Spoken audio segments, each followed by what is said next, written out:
Hello guys, welcome back to my channel. So in today's video I am going to tell you 5 mistakes that you should avoid in your class 12th physics preparation to score good marks in your class 12th board exam.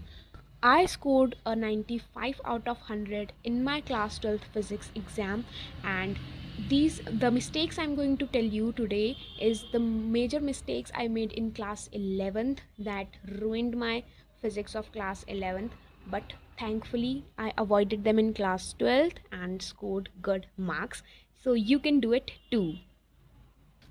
So the first and the biggest mistake जो मैंने की थी, I'm going to tell you is making blind notes. Blind notes बनाने का मतलब होता है कि आपने कोई टॉपिक पढ़ रहे हो आप, बट वो आपको बिल्कुल भी समझ में नहीं आ रहा है। ऐसा एक्चुअली बहुत सारे टॉपिक्स में होता है फिज़िक्स के अंदर, है ना। आप कोई टॉपिक पढ़ रहे हो बट यू आर जस्ट, आप इतने फ्रस्ट्रेटेड हो जाते हो कि आप बस उसके नोट्स बना देते हो, लिख देते हो, जो भी मतलब जो पढ़ा रहे होते हैं वो आप लिख देते हो, बट आपको उसमें समझ कुछ भी नहीं आता है। This is called making blind notes, and 11th में तो मेरे साथ ये बहुत हुआ था, बिकॉज बहुत नई थी फिज़िक्स एंड मुझे उसमें समझ में नहीं आ रहे थे, मेरे बेसिक्स ही क्लियर नहीं थे।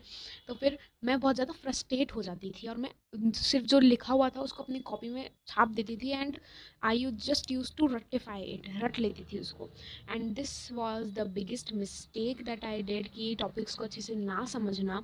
इसके लिए मैं आपको एक सॉल्यूशन बताती हूँ, दैट इज़ अलग सर की जो वीडियोज़ है ना, क्लास 12th की। बेसिकली वो किसके लिए होती है, जेई एस्पिरेंट्स या नीट एस्पिरेंट्स के लिए या सीयूईटी एस्पिरेंट्स के लिए भी होती है, ठीक है। तो आप उनको देख सकते हो, ठीक है, उनके लिए है, बट आप भी उनको अपने जो कॉन्सेप्ट्स हैं उनको क्लियर करने के लिए आप उनको ज़रूर देखिएगा। उससे आपके कॉन्सेप्ट एकदम क्रिस्टल क्लियर हो जाएंगे।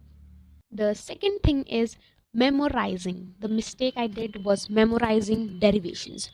Derivations जो होती है वो हमको लगता है कि इसको तो बस रटना ही है, बट ऐसा नहीं है।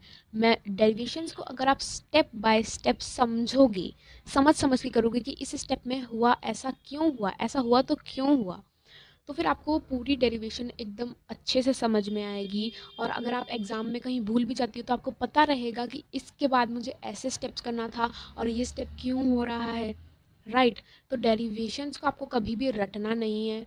अगर डेरिवेशन आपको याद नहीं हो रही है तो आप उसको लिख लिख के बार बार में प्रैक्टिस कीजिए।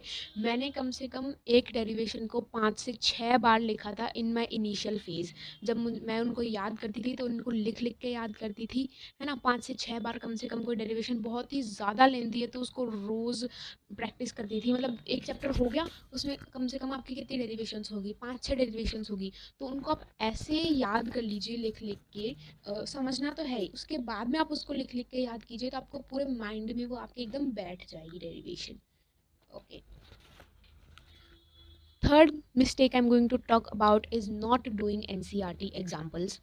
आपको लगता होगा कि एनसीईआरटी तो बिल्कुल भी इम्पॉर्टेंट नहीं है, खास करके फिज़िक्स की, but this is not true.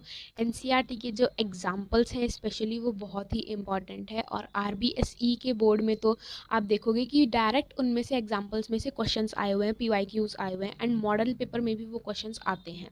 सो आपको एनसीईआरटी में क्या करना है, अगर आप पूरी एनसीईआरटी नहीं कर रहे हो तो आपको उसके एग्जाम्पल्स तो ज़रूर करने हैं। बैक एक्सरसाइज भले ही आप मत करो, but examples are very very important.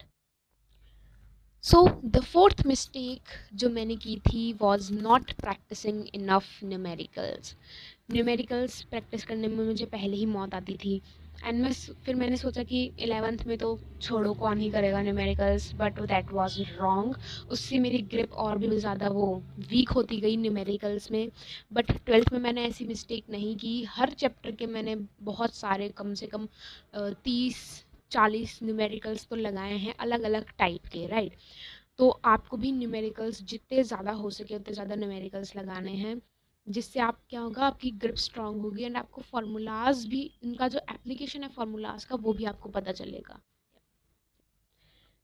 Last but not the least mistake is not making formula revision sheet. देखो 11th में बहुत ज़्यादा वो होती है क्या, बहुत ज़्यादा चैप्टर्स होते हैं एंड आप उनसे इतना फ्रस्ट्रेट हो जाते हो, but no need to frustrate yourself in class 12th के चैप्टर्स 11th से बहुत इजी हैं। आप मतलब हाँ, उनके कंपेयर में 11th के कंपेयर में तो बहुत इजी हैं, तो आप इजीली उनको रिवाइज कर सकते हो and make sure to make a formula sheet. Short notes आप भले ही मत बनाओ, मुझे तो शॉर्ट नोट्स बनाने में बहुत टाइम लगता था, बहुत टाइम कंज्यूमिंग थे, बट फार्मूला शीट्स जो है आप ज़रूर बनाओ हर चैप्टर की, और सारे चैप्टर के भी। जब आपका पूरा सिलेबस कवर हो जाए तो आप सारे चैप्टर के फॉर्मूलेज एक जगह पे लिख लो, है ना। जिससे आपको क्या होगा, न्यूमेरिकल्स करने में भी आसानी रहेगी एंड फार्मूला से डायरेक्ट क्वेश्चंस भी आते हैं एग्जाम में, आपको वो करने में भी बहुत ईजी रहेगा। These were the 5 mistakes that I did but you should not do in your exam preparation.